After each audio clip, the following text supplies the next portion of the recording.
Ahora le vamos a dar la palabra a Gloria Franco. Bueno, Gloria, tienes la palabra. Sí, muchas gracias, Manuel. Voy a compartir yo también. A ver si lo logro.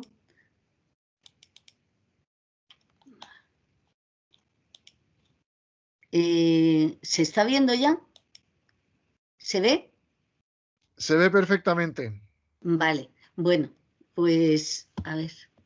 Ay, bueno. Mi conferencia va a versar sobre la educación femenina en el Madrid del siglo XVIII, sobre los colegios de niñas. Pero antes quiero hacer unas consideraciones sobre la educación femenina en la Edad Moderna, porque desde el siglo XVI realmente las niñas estaban autorizadas a concurrir con los niños a las escuelas de primeras letras, pero su asistencia no se llegó a hacer una realidad, porque nunca los padres se preocuparon demasiado y tampoco se preocupaban tanto de los niños. Pero además la Hermandad de San Casiano, que era la que agrupaba a los maestros, se había opuesto a que concurrieran niños y niñas a las mismas aulas por que temían que esa mezcla de sexos pudiera ser peligroso a nivel moral. Entonces, bueno, pues después de esas medidas que se van a tomar en el siglo XVII, pues la verdad es que hubo lugares donde sí pudo hacerse esta segregación por sexos de las aulas, pero donde no pudo hacerse, pues la verdad es que la mayoría de las niñas se quedaron sin escolarizar. Pero eso no era un problema para la sociedad española, porque realmente la educación, primero, era un patrimonio de los grupos privilegiados, y porque además las mujeres pues no contaban a la hora de ser sujetos de esa educación. Hay que esperar, por tanto, al siglo XVIII para ver la importancia que va a cobrar la propia educación dentro de la ideología ilustrada, aunque realmente veremos que va a ser desde el principio de la centuria cuando el tema de la educación en general y de la educación femenina en particular se convierta en objeto de debate y de controversia pública. Va a ser, a ver, eh, ¿se me está escuchando? Sí, Ah, vale. Bueno, es que no. A ver, ¿dónde está? Se te escucha perfectamente. Vale, bien. Bueno, pues decía que va a ser en el siglo XVIII cuando realmente surja la polémica social, y va a ser precisamente un autor clérigo, era fraile, benedictino, el que va a abrir, digamos, la espita de este debate cuando publicó una obra que va a ser muy importante, el Teatro Universal de Errores Comunes. Y uno de los capítulos o discursos, como él lo llamaba, lo va a titular Defensa de las mujeres. Y en él lo que va a hacer Feijóo es situarse en esa controversia que también venía de lejos, que hablaba sobre la excelencia de las mujeres. Eso se veía en la literatura, llamada la literatura de la excelencia, que, digamos, se contraponía al vituperio de las mujeres. Y entonces él lo que va a hacer es situar su pensamiento y su obra por encima de esa dicotomía, tanto superando los argumentos de la misoginia tradicional, que se basaba en la inferioridad de las mujeres, como en los discursos de la excelencia, porque en el fondo los discursos de la excelencia lo que hacía era reconocer la inteligencia femenina, pero solamente de manera excepcional. Y entonces él, como digo, se sitúa en medio, y lo que va a hacer es proclamar por primera vez en nuestro país la igualdad de los dos sexos. Él va a decir: mi voto, es decir, mi creencia, es que no hay desigualdad en las capacidades de uno y otro sexo, porque el alma no tiene sexo. Nosotros podríamos decir el talento no tiene sexo. Entonces, él va a presentar públicamente, como uno de los errores comunes que tenía la sociedad, esa supuesta inferioridad física, moral e intelectual de las mujeres. Bueno, ni qué decir que su obra va a desatar una polémica en la que se van a involucrar muchísimos personajes, unos a favor de sus afirmaciones y otros evidentemente en contra. Y va a ser una polémica que con ciertos altibajos se va a mantener constante a lo largo de la centuria. Tanto es así que en otro contexto, en el reinado de Carlos III, va a ser una mujer, Josefa Mari Borbón, la que también entre en la polémica con un discurso que tienen ustedes ahí en pantalla titulado Discurso en defensa del talento de las mujeres. El talento como sinónimo de inteligencia o de capacidad cognitiva. Va a ser entonces en el reinado de Carlos III cuando la educación, después de debatirse mucho, de ver la necesidad de instituir de forma reglada una educación en sus diferentes grados, puesta al servicio de la sociedad, cuando se comiencen a dictar numerosas disposiciones sobre la enseñanza, tanto primaria como secundaria y universitaria. Pero yo evidentemente solamente me voy a referir a la primera, a la enseñanza primaria, porque es la única que se aceptaba a las mujeres. Va a haber un debate muy importante que ya, digamos, sería en un segundo nivel, porque en el primero era el reconocimiento del talento femenino. Hasta que no se reconoce que las mujeres tienen inteligencia y capacidad para adquirir conocimientos, asimilarlos y transmitirlos, pues no se podía llegar a ese segundo nivel, que es el que se va a dar en este momento. Y es que se va a pensar en una educación para las niñas. Pero aquí tendríamos que tener en cuenta toda la ideología ilustrada, digamos, las ideas de personajes como Campomanes, que van a considerar la educación como motor de progreso y la van a concebir como una de esas herramientas útiles para la sociedad. Y entonces, cuando se debata sobre qué conocimientos podrían adquirir las mujeres, lo que se va a hacer es pensar en términos estamentales y sexistas. ¿Y qué es lo que se va a llegar a concluir? Que las mujeres, las hijas de los artesanos y en general del estamento llano, lo que debían era encaminarse a la adquisición de un oficio, es decir, que habría que crear escuelas donde se les instruyera en el aprendizaje de un oficio con el cual pudieran ganarse la vida y que incluso cuando se casaran pudieran aportar con su trabajo algunas rentas a la familia. Y en el caso de las mujeres pertenecientes a los estamentos privilegiados, tanto de la nobleza como de la burguesía emergente del estamento llano, pues sí que deberían adquirir algunas nociones de lectura, escritura, cuentas, para, en su papel de esposa y madre, poder asumir esa administración de la casa y también la tarea educadora de sus hijos. Así que, en este sentido, vamos a ver que la educación que se va a plantear y que se va a legitimar en el siglo XVIII en la monarquía española va a estar basada en criterios estamentales y sexistas. En este sentido, entonces, tendríamos que aludir a la Real Cédula que dictó Carlos III en el año de 1768, ordenando establecer casas de enseñanzas para niñas, que sería acompañada de otra Real Cédula en el año 83 del establecimiento de escuelas gratuitas en Madrid para la educación de las niñas y su extensión a los demás pueblos. Si nos fijamos en esta primera Real Cédula de 14 de agosto del año 68, que va a ser fundamental, es como un hito para la educación femenina, pues veríamos que en realidad ya se asume como es una necesidad la educación de la juventud, no solamente dedicada a los niños, sino también a las niñas. Pero fíjense que aquí ya se está poniendo de manifiesto el objetivo que pretende esa educación impartida a las niñas.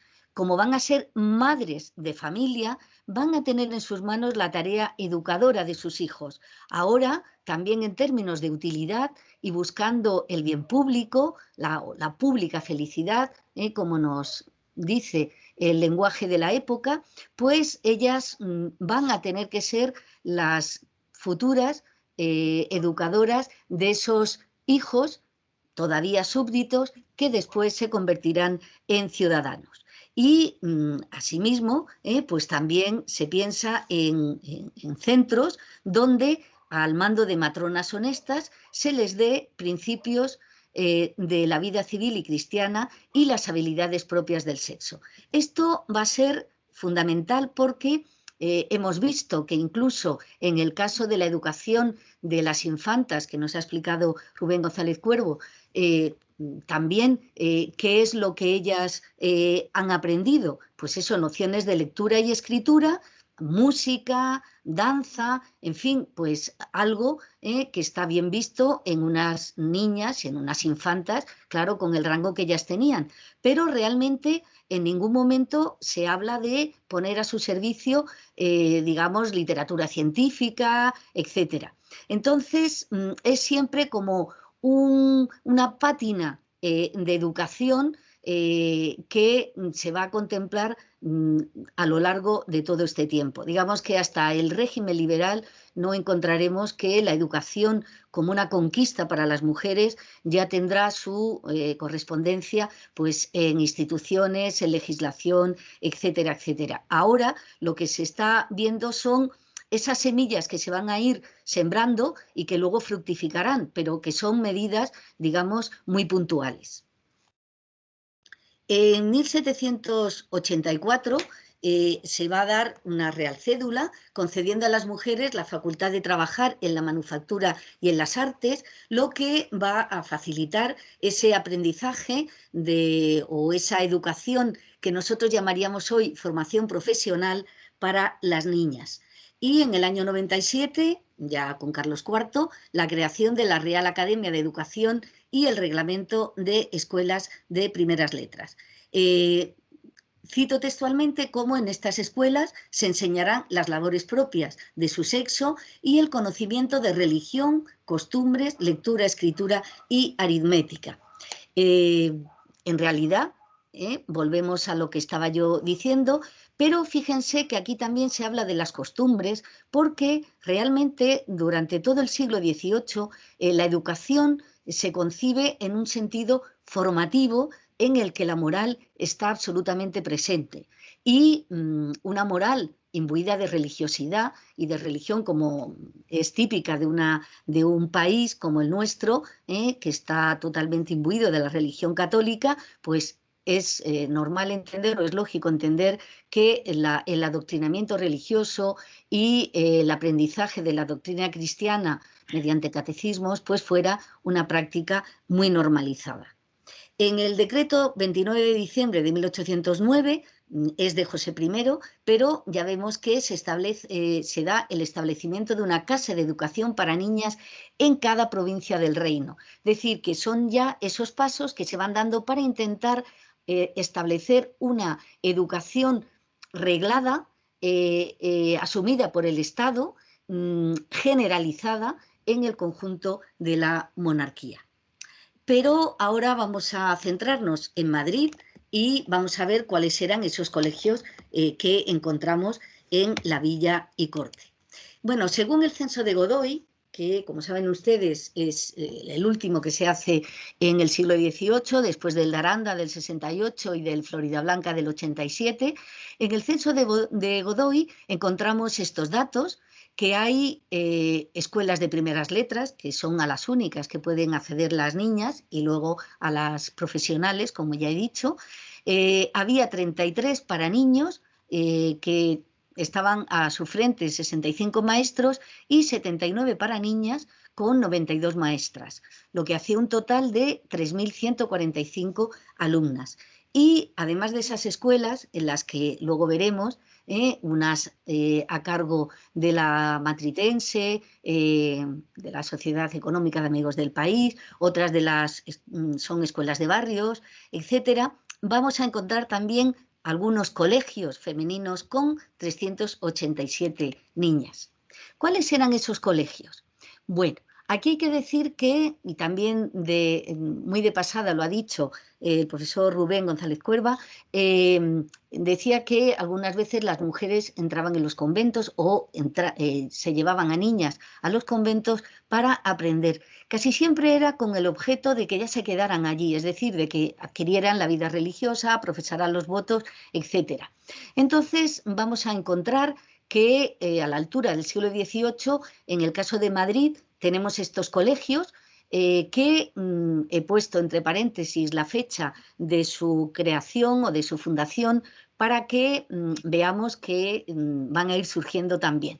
Tenemos el Colegio de Nuestra Señora de Loreto, el Colegio de Santa Isabel, ambos eran de patronato real, es decir, que son creados a instancias de la corona y que al ser de patronato real están absolutamente controlados desde la Real Cámara y que tanto para el ingreso de las monjas como para el ingreso de las niñas pues deben contar con el beneplácito de dicha Cámara y que también la financiación corre a cargo, además de benefactores, como siempre se busca, pero de la Hacienda Real. Luego tendríamos, ya en el siglo XVII, el Colegio de Nuestra Señora de la Presentación, el Colegio de la Purísima Concepción de la Santa y Real Hermandad del Refugio, que va a ser quien lo crea, el Colegio de Nuestra Señora de la Paz, en el año 91, el Colegio de Nuestra Señora del Patrocinio, ya en el 18, el Colegio de Niñas de Monterrey, el de Nuestra Señora del Amparo y el Colegio de Nuestra Señora de la Visitación. Como ven, yo he querido poner en rojo los tres a los que voy a hacer alguna referencia, porque evidentemente con el tiempo de que disponemos no puedo dedicarme a todos, pero sí quiero hacer algunos apuntes a los que he señalado en rojo.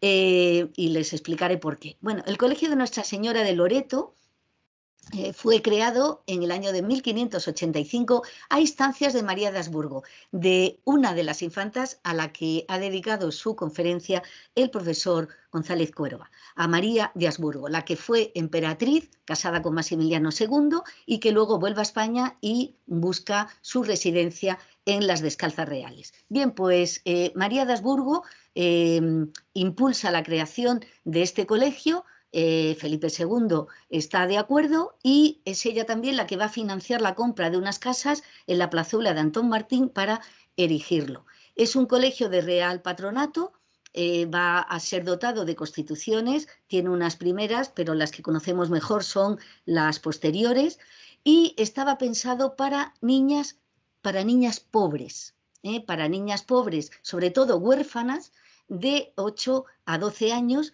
para que entraran en él. Se dotan 33 plazas, se da prioridad para las niñas huérfanas sin familia porque se piensa que precisamente aquellas que no tuvieran una cobertura familiar, pues era más fácil que cayeran en el pecado, en el vicio, en la vagancia, etcétera, etcétera.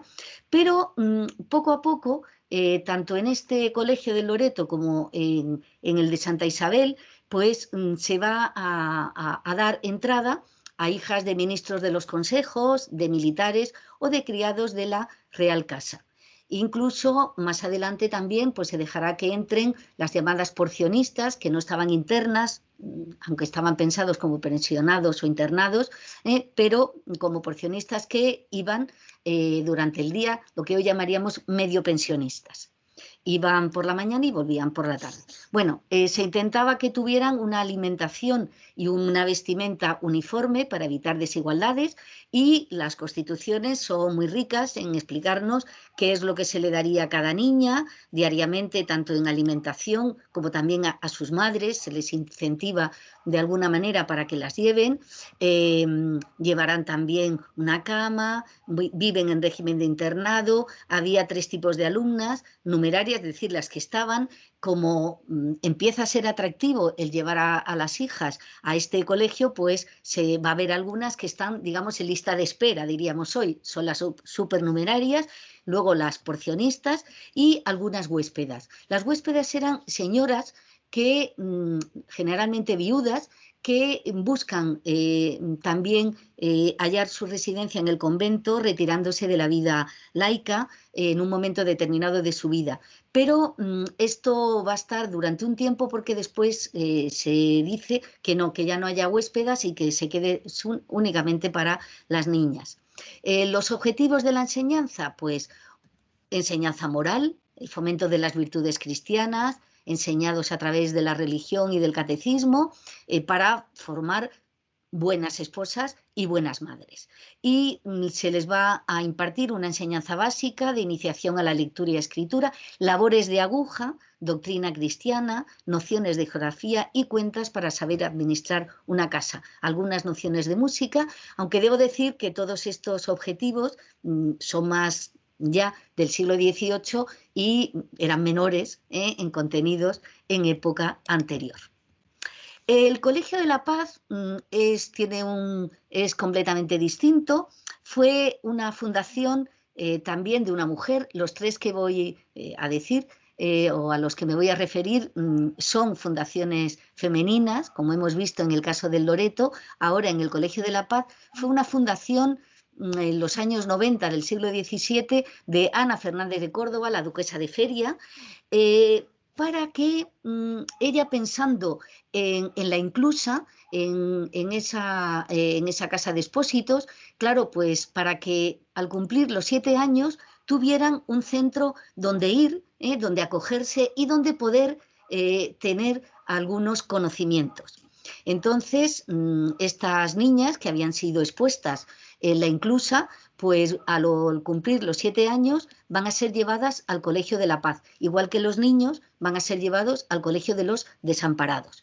Entonces, estas niñas están en el Colegio de la Paz y van a permanecer en él hasta los 25 años. Es decir, ya tienen la mayoría de edad y ya se supone que pueden ser autónomas y contar consigo mismas. El colegio tenía la obligación de educarlas, mantenerlas y vestirlas hasta tomar estado. Y bueno, va a tener una normativa interna con reglas muy estrictas, desde los horarios hasta la alimentación, las salidas, etc. Y lo que se va a hacer en él es enseñarlas, es decir, dotarles de un aprendizaje de lo que se llamaba en la época las labores mujeriles, es decir, todo lo que tenía que ver con las labores de aguja, textiles. Estas niñas trabajaban dentro del colegio, es decir, el colegio contrataba con empresas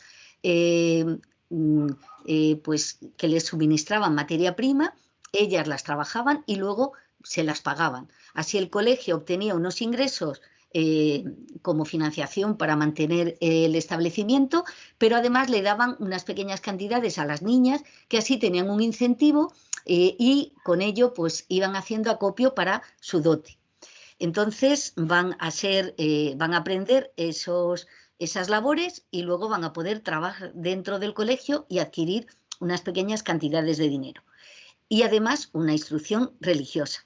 Hay que decir que en el año 1800 el Colegio de la Paz va a ser puesto en manos de la Junta de Damas de Honor y Mérito, que era podríamos decirlo así, la rama femenina de la Sociedad Económica de Amigos del País o Sociedad Matritense. Y ya ella va a ser la que se encarga tanto de la inclusa como del Colegio de la Paz. Según la Real Instrucción de 21 de julio del año 80, en su ley sexto, pues recoge que se les hará aprender también los ejercicios domésticos más comunes de labor, amasar, guisar, planchar, prepararlas bien para que muchos maestros oficiales del pueblo hallen en ellas mujeres bien educadas que solicitar para el santo estado de matrimonio o bien para servir a muchas señoras de sus casas. Es curioso, pero claro, cuando hablamos de la pobreza y sobre todo de la pobreza femenina, en la época realmente, a pesar de las medidas adoptadas y algunas con muy buena intención, en el fondo, y lo vemos muy claramente en el Colegio de la Paz, que yo llevo estudiando durante un tiempo, es que en el fondo se está perpetuando la pobreza. A estas niñas, ¿para qué se las educa? Pues para ser esposas, y ahora vamos a ver por qué el propio Colegio de la Paz se convierte en una cantera para el matrimonio. Es decir, tenemos solicitudes de hombres que solicitan una niña para casarse.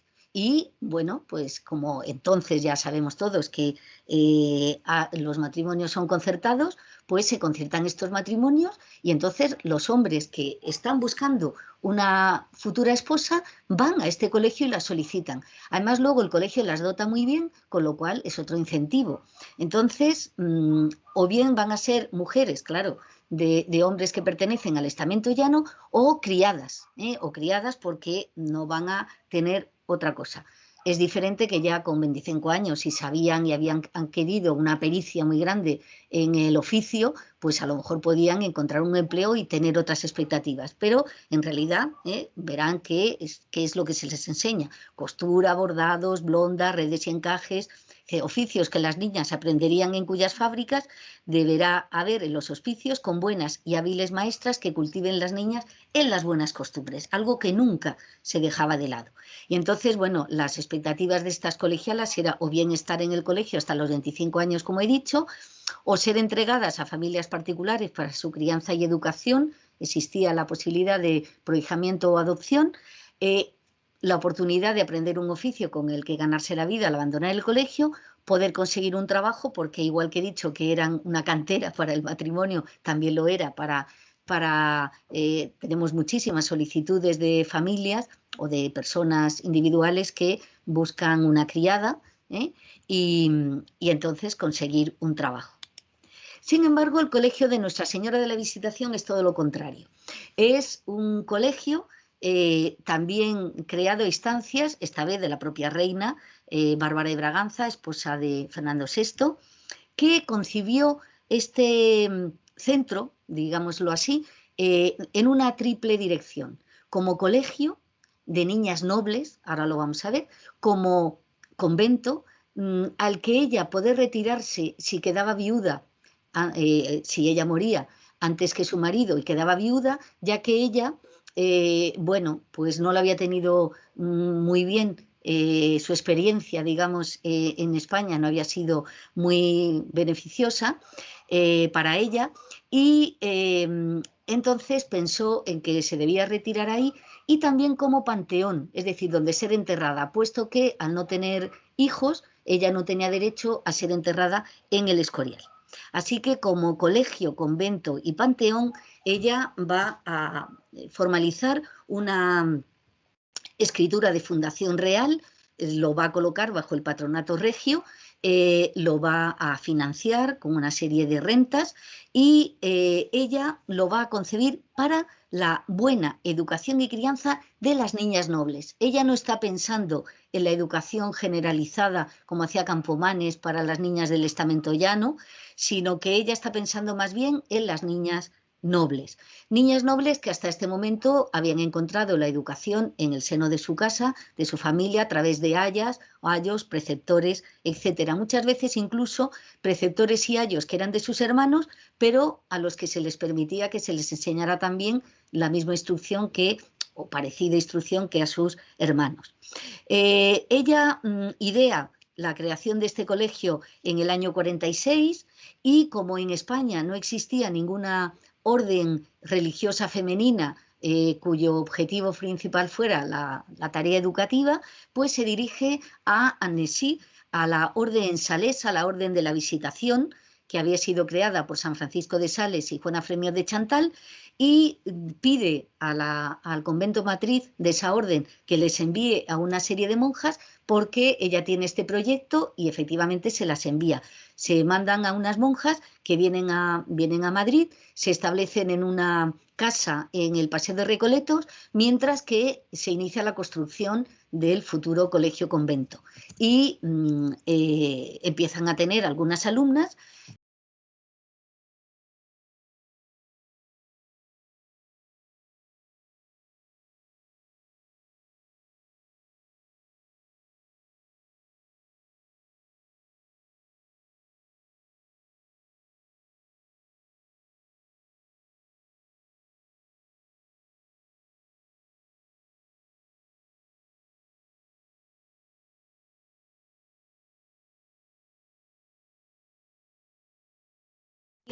las monjas como las niñas tenían que hacer su solicitud tanto para ingresar y profesar los votos después como para ser una interna a la Cámara de Castilla, que estudiaba la solicitud, veía perfectamente el linaje, la familia que pertenecía y luego daba su beneplácito.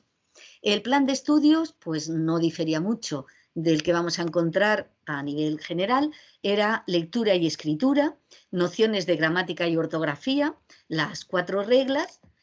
Aquí sí vemos un poco más rudimentos de lenguas clásicas, el francés, como las monjas eran francesas, pues van a aprender el francés muy bien, música y, no olvidemos, labores de costura y bordados. Pero también se les enseñarían buenos modales en esta época. Digamos que toda esa literatura civilizatoria ya ha llegado a tener un gran desarrollo y hay muchos manuales de civilidad, tanto destinados a los niños como también a las niñas. Y el adoctrinamiento religioso, que se basaba fundamentalmente en el catecismo de Ripalda. Entraban con 4 años y lo dejaban con 14. Y desde el año 58 al 98 he podido recoger a 119 alumnas que venían de todas partes de la geografía española e incluso desde las Indias. Tenemos algunas niñas desde Caracas o desde algunos puntos de Chile. Y allí se van a educar pues, figuras femeninas muy interesantes y muy importantes, que van a tener una gran proyección pública, como María Francisca de Sales Portocarrero, sexta condesa de Montijo, o María Manuela Pignatelli, hija del conde de Fuentes, duquesa de Villahermosa, Mariana de Pontejos, etcétera, etcétera. Bien, pero no quería dejar de lado lo que van a ser las escuelas patrióticas, que eran todas estas escuelas que ya he dicho, destinadas a ofrecer a las niñas una formación profesional, y tendríamos al principio 4 escuelas que crea la Matritense a partir del año 66 y que eran de hilazas y tejidos menores, que conviene ir estableciendo por parroquias con distinción de sexos. Siempre la segregación por sexos es una realidad. Entonces son escuelas de aprendizaje de un oficio, textil, son gratuitas para las niñas pobres. Al principio se les incentivaba dándoles una cantidad de dinero o regalos, con la idea de sacarlas de vagar por las calles. A los alcaldes de barrio se les pide que tengan una cierta vigilancia sobre ellas, y tendríamos la escuela de San Ginés para enseñar el hilado de caña, molino y algodón, los barrios de San Ildefonso, Santa Bárbara y Barquillo, la escuela de San Sebastián, igual, hilado de algodón y lino, siempre con un ámbito, por eso hablo de los barrios, para las niñas que tuvieran su residencia en ellos, la escuela de San Martín, algodón y lino, barrios de San Martín y Maravillas, y la escuela de San Andrés, que de las 4 era la única que va a dedicarse al hilado de la lana, mientras que las otras hemos visto al algodón y lino. Bueno, hubo que Perdona, Gloria, dotarlas. ve concluyendo, te quedan 5 minutos. Concluyendo, sí. Ya, bueno, hubo que dotarlas de todo, de tornos útiles de trabajo a cargo de una maestra, y en el año 87 se ponen también bajo la dirección de la Junta de Damas. Hay otras escuelas creadas por la Matritense, como ven ustedes aquí, y que yo las he puesto por orden. Eran todas destinadas a las niñas del estamento llano, porque en todas se les va a proporcionar el aprendizaje de un oficio, como ven, siempre relacionado con el textil.